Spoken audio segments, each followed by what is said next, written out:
Hello, everyone. Welcome to Cinema Regulars, the movie review show where we see so many movies in theaters that the employees know us by name and they don't ask us what movies we're seeing, they ask us how many. We are fresh off of a day of movies. We have on our plate today uh, Ordinary Angels, followed by Bob Marley, One Love. And then rounding us off at the end today, we have Land of Bad. Now, again, this lineup looks nothing like what we predicted last time, but that's mainly because the Fall Guy got pushed back to May because that was originally supposed to be released at the beginning of this month. But all the more to talk about when Fall Guy actually comes around. 100%. But for today, Isaac, let's get rolling straight into Ordinary Angels. Yeah, so Ordinary Angels, straight off the, the Google description for this, is about a struggling hairdresser who finds a renewed sense of purpose when she meets a widowed father working hard to care for his two daughters. With his youngest critically ill and waiting for a liver transplant, the fierce woman single-handedly rallies an entire community to help. Now, this movie, I mean, I've been excited about this movie since it was since I saw the trailer for it. But this movie was so good. I really loved this. Well, and the best part too is that it's based off a true story. Oh yeah, absolutely. Like this is a real thing that happened. Yeah, absolutely. And it was such a moving story as well. Like the fact that the movie takes place over the course of I want to say like not even a full year. Like I think it's a couple months or something like that. Yeah, something like around that area. Like that was that was so that is what makes the movie that much more impressive, because like for this woman to raise all this help and awareness for this poor little girl in such a short amount of time was remarkable, honestly. Yeah. And the fact that it's based off a real live thing is even more so. And this movie moved me in so many different ways. Like there's the whole feeling for the dad. Like he lost his wife and now he has to deal with his sick daughter all alone. Like within the span of he got that his wife died, and then he got the diagnosis that his daughter was only going to live like another 6 months. Mhm. Like after that, like you just feel for the man. Yeah. Uh, she really,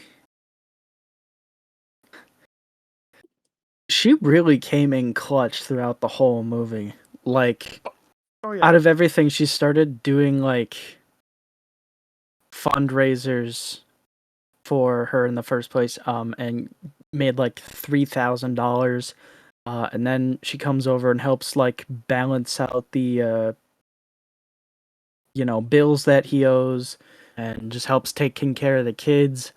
And then at the end of the movie, she gets like their $400,000 bill just completely erased for them. yo, she convinced the American And healthcare system to wipe out a massive outstanding debt.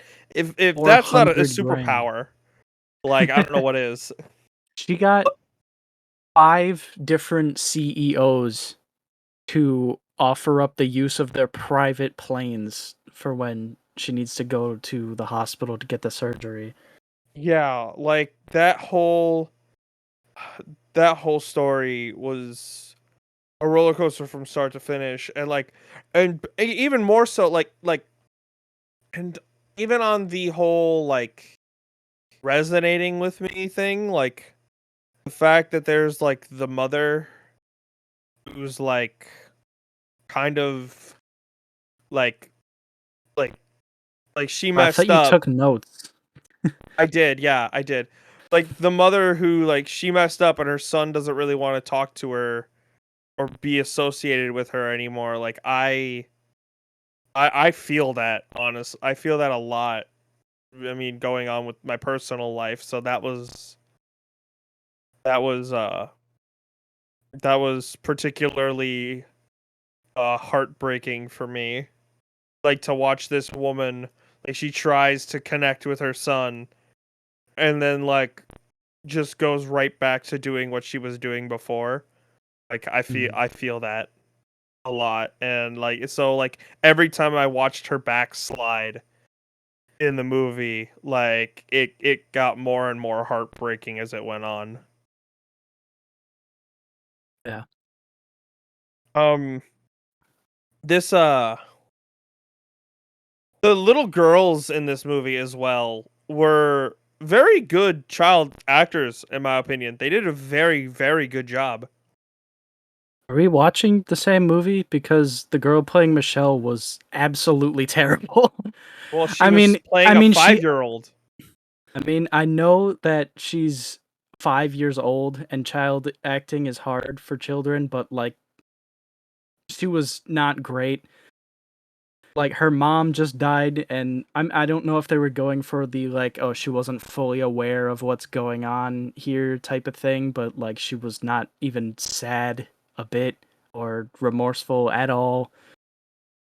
Um, all of her lines were delivered, like, super fake and, like, terribly. I mean, again, she's 5 years old, this girl playing this character, so, like, I can't Yeah. really hound on her for that, but it was just, like it was you can't ignore something when it's, like, right in front of you like that. I mean, she did a good job for what she did, I'm sure she did her best out there, but, I mean, Mhm. you know what I'm saying. I mean, it's not, you know, great to criticize a child's acting, but she's not, one of the greats True. is all I'm saying. I mean, I did just look it up. But the older Apparently she is the actress is actually 8. Ooh. Well, then I She's an take everything 8-year-old girl back. She was playing a fucking Meryl 5-year-old. Streep. Well, She I was fooled just me. saying. Anyways, Like the older sister wasn't bad though. there a lot of the scenes with the sisters were very nice and kind of like heartbreaking as well. Like the one for me that was very sad was like when the little girl was like I heard daddy say I might not make it to Christmas. If I'm not there, will you open my gifts? And she's like, and the older sister's like, you'll make it. And she's like, here, open the gift. And it's the star, and it's a starfish for like that story that they keep reading throughout the movie, which was Yeah, like very nice because I liked parallel. that story because it was very nice parallel. Um, The only other thing, like the fact that this movie just had me in tears for like the last like solid like 10-15 minutes of this movie had me just like I was just crying for the movie. Like I couldn't stop the tears just kind of like coming out. Yeah, Like it it was a very was moving ending of that movie. Well, not it even really was the ending, but like the last like half hour, 20 minutes was just it was all super just moving. yeah, like just seeing everyone come together to help her and like how much everyone was willing to sacrifice and like work together to make this happen so this little girl could be saved. And then like seeing all the stuff at the end, which the ending where it was giving you like any of these stories that are based on a true story where they give you like the how the rest of their life went and they show you real pictures of the real person and stuff like that. But when you see all like the real pictures and stuff, it it was very nice to it was very moving to see all that, but on top of that, they did like this a cover of Sweet Child of Mine, which I love that song, but it's also just such a perfect song to add on to the end of this film, which was about a father doing everything he could to help his dying daughter. Mhm. Like it was so good, and it was this movie really hit me where in the feels. Bro, I gotta hire this lady, bro. She's gonna get me a movie deal for my books. She's gonna get me a jet ski, a house, all my family's debts paid off, and the goddamn Omnitrix. Like for real, like this chick could get you anything. Like holy shit. Like the fact that she was able to just kind of just persistence pays off her entire way through this situation was like very impressive. Mm-hmm. Ah. Right. Wanna head over to the rankings? Yeah, I think I don't really have much else to say about this movie. I wish I did, but like this movie was just such an experience. I don't have much It else to was say other than just go see it. yeah. Hilary Swank and Alan Ritchson do an amazing job in this movie. Oh, they so did. Alan Richson's part was so very well done, and I've always liked Hilary Swank's work. She's always been a pretty good actress. So moving on to the rankings, I'm gonna give this a nice solid 8. Definitely high up on the list so far this year. It's funny, it's sad, it's inspirational and moving, and it's just all around like super good, and I highly recommend it. Don't You're starting to see more movies like this, um, like feel good, faith based movies coming around again, and it's nice to finally see that. Yeah, I agree. It is nice to see those movies come around.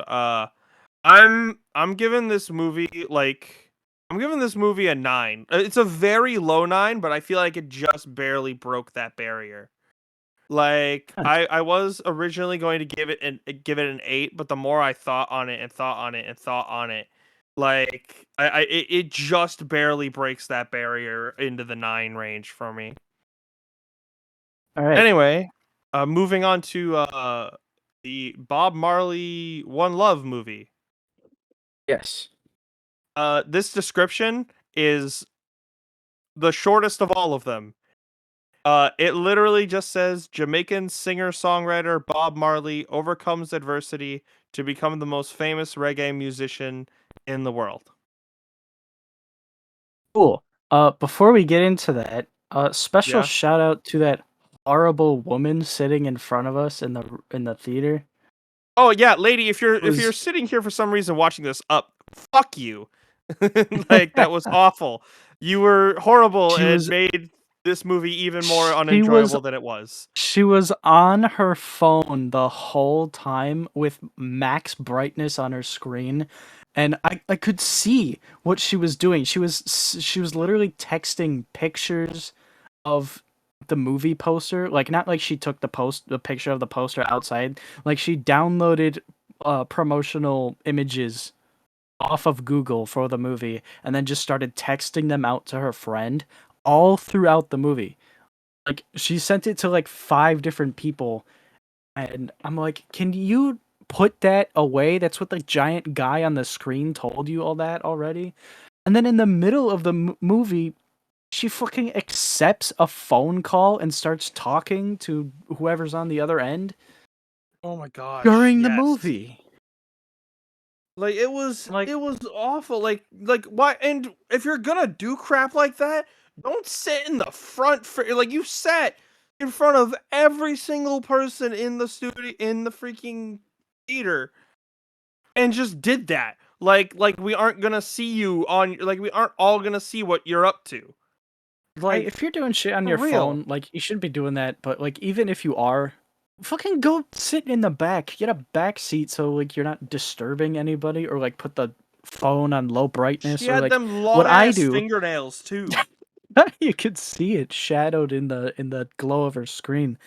But what I do when on the rare occasion when I need to check my phone for emergencies or whatever is I got that big blanket with me or I got a jacket on and I like tuck it under there and I hide it so I'm not distracted. How how grown ass adults are completely blind to movie theater etiquette is beyond me.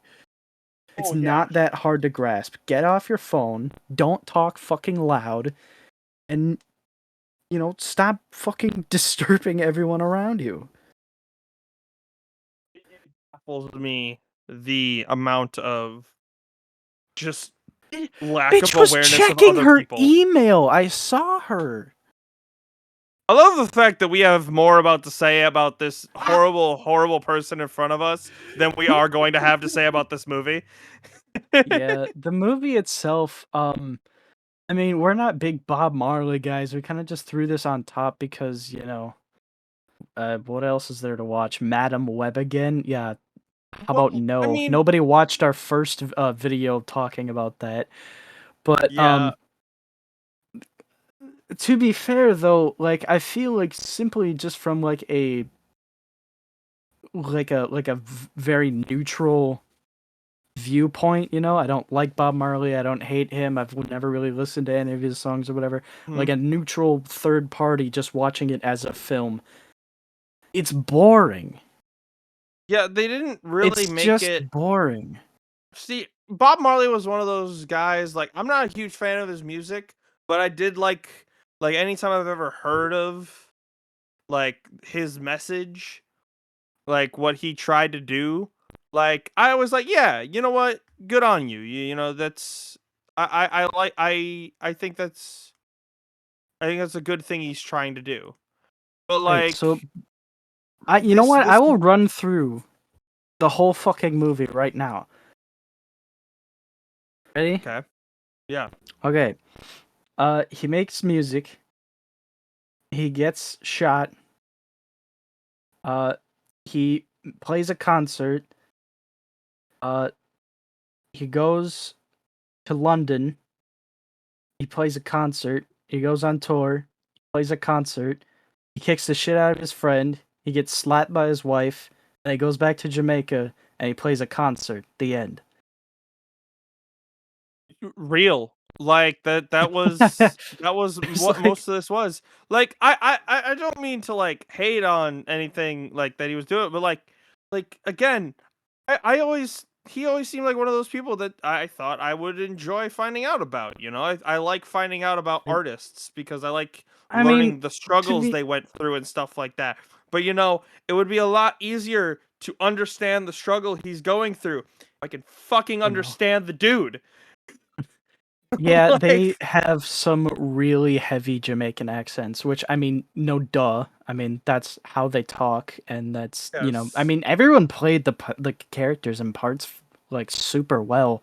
Like Yes. the guy they picked to be Bob Marley did a super good job. It's just that the accents are so thick, and Jamaican accents is not ones that people typically hear a whole lot, so they're not like tuned into understanding it very well. Yeah. Literally, they're like talking about like the cover art for his Exodus album, and like the Mhm. record publisher, Bob Marley says something, and the record publisher just goes like, "What he say? Yeah. Come again?" And I'm literally just like, "Bro, you and me right now. Like the What amount are of these?" times the amount of times I turned to you watching this movie and like I knew that you and I were on the same page because like one of the other Because people they're would say something. I just go, what he say? because he'll just be Like, like, "Eh, my yeah, yeah, blah, blah," and I'm like, "What?" And you look at me and you're like, "What?" yeah, And like it was just I mean, they did a good job. All the like, I don't know if everyone was like genuinely Jamaican. All the actors, probably not, but they all did a super good job. They nailed the accent, but it's just like we couldn't understand it half the time. yeah. I know not all of them one of them I know the actors I recognized from Doctor Who. Actually, I know he's British and not Yeah. Jamaican. Uh, Um, but I feel like it was a case of both. They were putting on the accents, and granted, they put on the accents well, but it was just so hard to understand sometimes. Like the people that were genuinely not didn't like the people that genuinely had a Jamaican accent, you could tell were the ones that genuinely had one because they were the yeah. hardest to understand. Like the shaman guy or whatever that Oh had yeah, the the dude massive that had dread. the thickest dreadlocks that were like down past his ass, and he just like threw them over his neck like a scarf.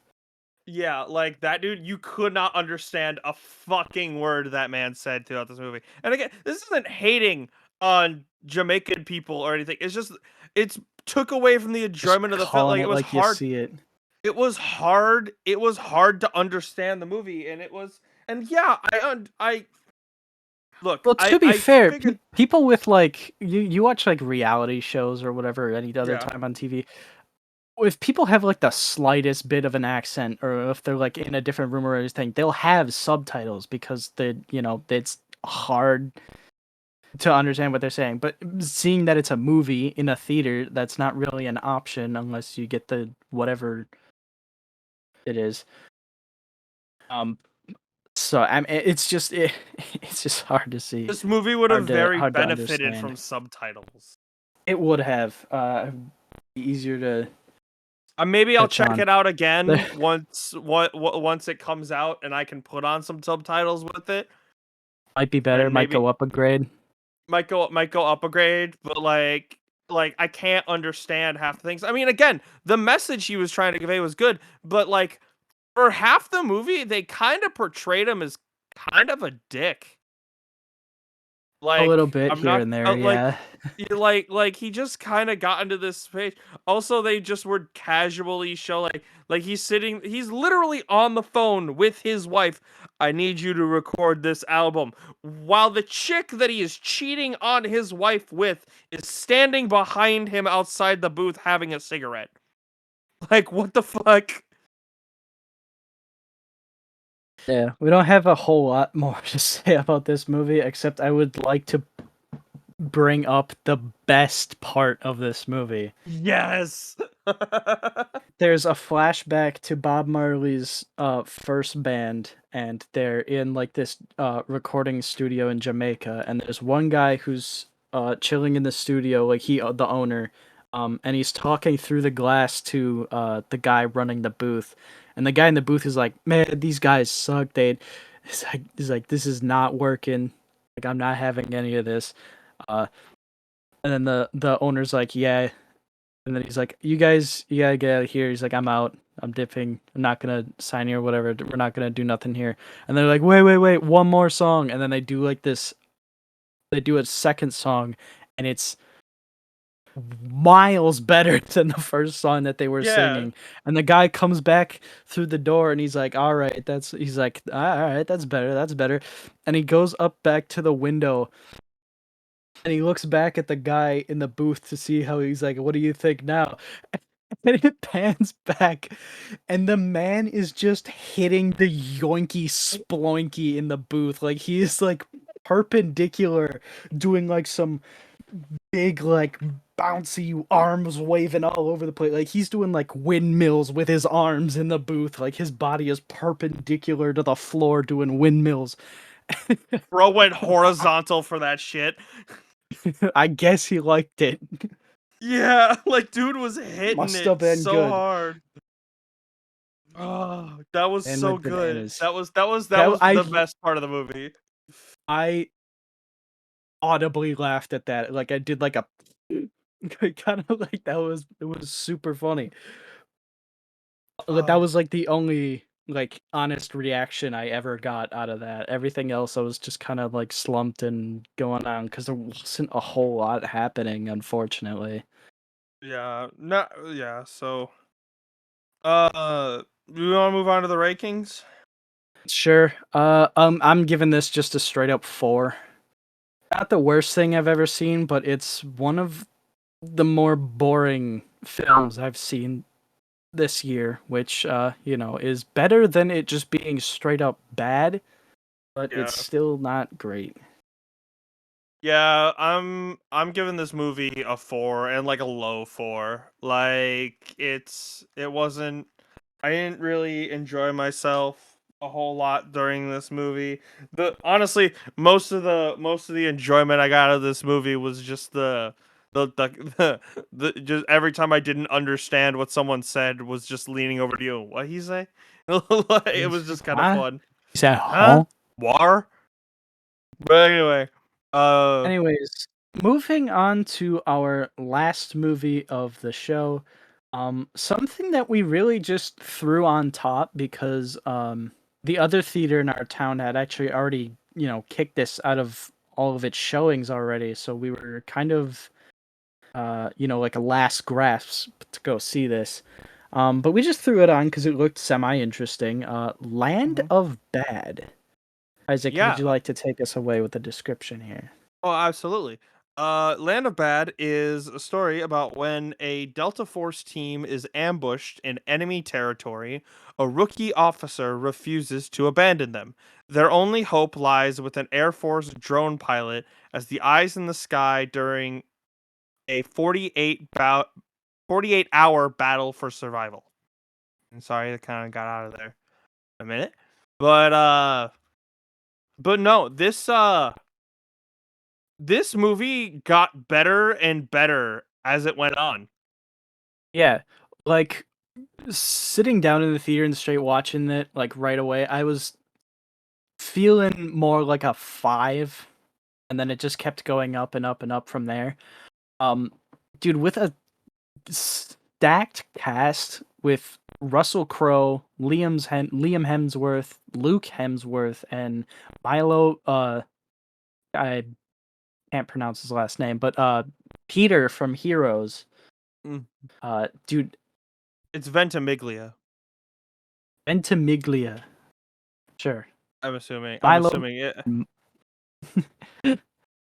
But this, yeah, like you said, like as the movie kept going and going, like in my head, I was just like, this is going like up number rankings, like really, really high. Uh, because all the characters are like super badass and cool, and they actually start growing on you, which is weird because I'm not really like a war military movie kind of guy, but like the premise was semi interesting because it was Liam Hemsworth just kind of on his Mm. own in the middle of this like jungle with guys shooting at him and RPGs being launched at him, and all he's got to bank off of is Russell Crowe as the guy in the chair telling him where to go and uh, who's on his six and like piloting him from the UAV. But it gets to be more than that, and then the action just keeps getting better and better and better, and all the fight scenes keep get like gradually increasing in quality and excitement. Um, and then the ending sequence, like the final climax at the end, I was literally so absorbed and like anxious watching that ending segment because like even though I know like oh it's an action movie, the good guys are gonna win and get out alive and everything's gonna be hunky dory, but like they were like really cutting close to the wire here. Like they were, Oh yeah. it was like super urgent, and you were just like, oh my god, how are they gonna do that? Like it really like got you like it's billed as a thriller. It got me thrilled. Let's say that. Yeah, exactly. Like this was so it was so good, and I liked the. I mean, this movie it had its fair bit of like obvious foreshadowing and things like that, but like it Right. did it very very well. Like the whole thing at the beginning of the movie where the guy was like uh eventually because like the whole point in the beginning of the movie was talking about like oh tech fails, and eventually, when all your tech goes down and everything, it's just man killing man. And like by the end of the movie, they really explore that to its fullest extent. Mm-hmm. Like, oh my god, that final like kill of the movie was so brutal. A Oh, lot of like once like all the guns are out of ammo and like they're just down to their fists and like melee weapons and knives and shit, the action gets so brutal. And I was like impressed with A, the cinematography, and B, like the action was super well coordinated. when it got to the point where they're trying to like sneak onto the compound and Yeah, everything, like all the action from that point forward was so good. Like, not that it wasn't good before, but it was kind of hard to see anything before, and like it was right, hard to tell like what was going on. I mean, I guess that was the point. It's war, like things happen a lot, things stuff like that. But like it was kind of hard to get a visual on the situation. right. But like once it got to like close quarters and stuff like that, the cinematography just skyrocketed. Like the way they shot the fights, the way they choreographed the fights, the way the beats and pauses they use in there are so good. The use of weapons and like improvised shit. Oh, it was so good. Yeah. Um, and then another thing I liked is so Russell Crowe has not had a good track record as of late. Thor: Love and Thunder, ugh, and then Pope's Exorcist was not super great. And then See, he's the going to thing be with in Thor: Love and Craven. Thunder, obviously. Hang on, Go ahead, Blood. sorry. Go ahead, sorry. And then he's on track to be in Craven, coming out later this year. Which, I'm still have so expectations for, but with being with the Sony Marvelverse, that's not entirely in his favor. But it Mhm. was nice to see him in like a enjoyable role in a decently good movie again. Yeah, no, the problem with Love and Thunder is he just did the movie with the wrong Hemsworth. That's what it was. Apparently put him with the right one, and apparently he makes a good movie. I don't think that was the issue with Thor: Love and Thunder, but anyway, Not the only one, no, but that was Russell Crowe's problem. Russell Crowe's problem was that he agreed to be in it. Fair, real, Real. but, Um, but go ahead. him him just being a diehard about this. He made a big point. There's a big point in the movie where his wife is pregnant and about to give birth. So everyone in this Air Force base is like super into college basketball for March Madness, and literally everyone who's not Russell Crowe and his partner is like sitting on their ass doing nothing watching basketball the whole time, which Hmm. disrupt some personal calls he was going to get. But then at the end of the movie, spoiler alert, when uh, the main guy, he tries to call on a radio phone to like cancel the airstrike that's going to, kill the survivors who are trying to get out. They put they like first of all they like ignore him, and then second of all they just take the phone off the ringer so it can't be contacted again, so it doesn't ring and distract them during their basketball game. Hmm. um so they are super no help there, and it is so satisfying to watch Russell Crowe come in, tell them off about them, bitch them out, and then take a golf club and just smash the TV that they're all watching basketball on. And he's just like, yeah, you can take that out of my paycheck. Fuck you. Get back to work, guys. Yeah, like damn, like the fact that these men being so obsessed with college basketball is the whole reason these men almost died. Yeah, like he literally went in. He said, "You guys are sitting on your ass watching basketball. You took the phone off the ringer. I called that phone 5 times. Because of you, we were literally one whole second away from 3 of our field operatives being like airstriked by our own people. So maybe let's get off our ass." And then he just destroys the flat screen TV, and I'm like, that is so satisfying. They needed to be told off. I hated everyone in that room.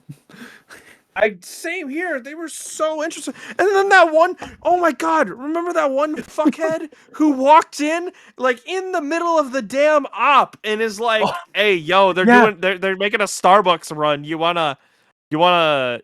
guys need anything?" And they're like, "Are you fucking serious right now?" Like they literally it's said that to him. Like it's not this. It's not just they're in the middle of the op. They're in the middle of like the people in the field are in the middle of being shot at and like shot at with RPGs, and like one of them just died, and he's like, "Hey, we're doing a Starbucks run. What you guys want?" And he's like, "Are you fucking serious right now? like it did not Like, get the seem fuck out like of here!" anyone else in that area was like it like Which is extra shitty because, like, in the beginning, Russell Crowe was making a deal because, like, he sets up, like, all the coffee creamers all nice, and then people just, like, fuck it up. He's like, you know what? Fuck you guys. So they have a coffee maker back there with all the creamers and flavors that Russell Crowe set up, and then, like, 5 hours later, they're like, hey, we're going to Starbucks. You want anything? He's like, are you fucking really? So like on top of that, there's also coffee right there that he set up for you true. guys. The other thing I feel like, now that I think about it, like I'm Yeah. thinking on it, I'm wondering if it has to be the whole like nonchalantness of the all those people in that room and everything Yeah. has to be like a comment on the thing that that one guy that the main guy was saying earlier, like how it kind of takes the brutality out of war. Like it removes it too far for them. Like they are Hmm. sitting home safe, operating drones from a distance, so they don't understand they don't Yeah. really feel what's going on. Like they are Well, they were so the removed from the situation. yeah, they were just the communications department is what they were. Yeah. And they literally took a phone off the hook, which is like I don't know how you can fuck up your job that bad. That's like the Yeah, like worst thing you can do in communications is like, deny all communication to you. yeah, exactly. It was just ridiculous. Yeah. I don't know. The more the movie went on, the more I enjoyed it. So I'm actually Oh yeah, super glad that we absolutely. started with a good movie and we ended with a surprisingly good movie. We knew Ordinary Angels was going to be good. We didn't really think anything for Bob Marley, but I thought that this was like at the most it was going to be like a 5, like super mid. Yeah. I mean, because it was a mid-budget uh military action movie, which are a dime a dozen. They just came out with The Covenant last year and a bunch of other stuff before that. I'm not saying that those were bad. I watched that. That was good too. But like, you see a lot of the same kinds of movies in that line, and I'm surprised that I was able to enjoy this movie at that much. Yeah, this movie, yeah, the budget was only $18.7 million. Really? Yeah, it's only made 4.7. Oh. Although Well, it it was does a have super very high like audience retreat like receival though. Like it's nice. got like a 94% on Rotten Tomatoes. So like most of the people who Ooh. have gone to see this movie are actually like really enjoying it. There are some people, but a vast majority Nice. of people are are Maybe that's very. uh maybe that's something we'll have to look into in future podcasts is after we do our rankings if we look up the um Rotten Tomatoes score for critics and audiences and put that up to compare to what we thought to what everyone else thought. You know, Yeah. just to you know get some feedback in there. Oh, absolutely. That would be an interesting thing to consider. But speaking of that, I think we should roll into the reviews here or Yeah, the rankings. our rankings. Yeah. Me, I think I'm gonna give this movie. I'm gonna give this movie an 8. Like Really? I very much enjoy. It's a low 8, but I very much Well, enjoyed this. yeah, I was gonna give I this a very much high. did. I was gonna give this a high 7, like a fairly high 7. I was going in at a 5, and it just kept going up and up. And I don't think personally it's up at a 8 yet, but it's pretty damn close. Yeah. Like I feel that. I can see where it would be. This movie was just very very well done in my It opinion. Like was, it just yeah. was. I don't think there was a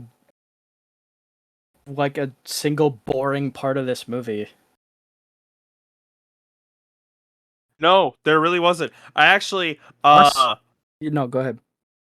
actually I was looking at some of the reviews, and one of them, like one of the top ones I saw, was for audience reviews, was like I Yeah, enjoyed it. They were like, I enjoyed this. It was reminiscent of a great '80s movie. It moved quickly due to holding the viewer's interest, and all the characters made the movie great. yeah, And yeah. like I like agree with that totally. Yeah, it was also kind of cool to see. Like, I didn't even realize, like, looking back on it, I realized it's cool, but I didn't even realize that both Luke and Liam Hemsworth were in this movie. I thought it was just Liam Hemsworth because he's the one Mm-hmm. I readily recognize. Because the other one's not in anything. Yeah, real. For real. I do love how they shat on vegans the whole movie. That was fun.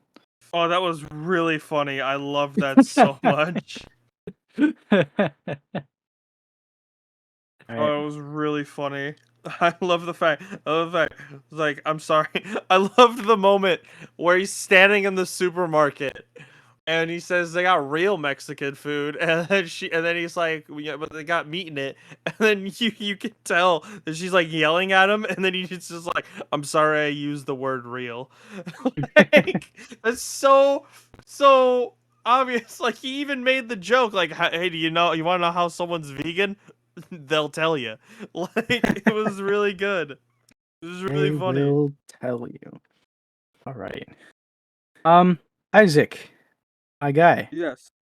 what is the next day we'll have open for movies? Uh, the next day we'll have open is towards the end of March is about when our End of next March? scheduled day. Yeah. So well, I mean it's the 26th. Like we have Oh, one day and then we have the 26th. Yeah. okay. But So, movies we have on the list on the docket for that. yeah, We have I got quite them a pulled up. few. Yeah, I do too. Okay. We got so we got Kung Fu Panda 4, Imaginary, Arthur the King, and the new Ghostbusters movie as well. And because we just got Mm. this confirmed the other day, Winnie the Pooh Blood and Honey 2 will be in theaters by that day. So we will definitely be checking that out. And we Oh. might, if Bro, I given can't time. fit all this shit on the screen. Sorry, sorry, and given time, if we're able to squeeze it in there, we might also be seeing Angel Studios' new movie Cabrini. So we got a lot. We got a lot to pick from for March. So hopefully we'll get most of those out. Anywho, Thanks for watching. Be sure to subscribe to our channel because it keeps us motivated and keeps these videos coming, even though that's a lie because we're still going to do it anyways. Be sure to check out our Letterboxd at Cinema Kellan and Regular Isaac. And until next time, guys, that's a wrap. Roll credits.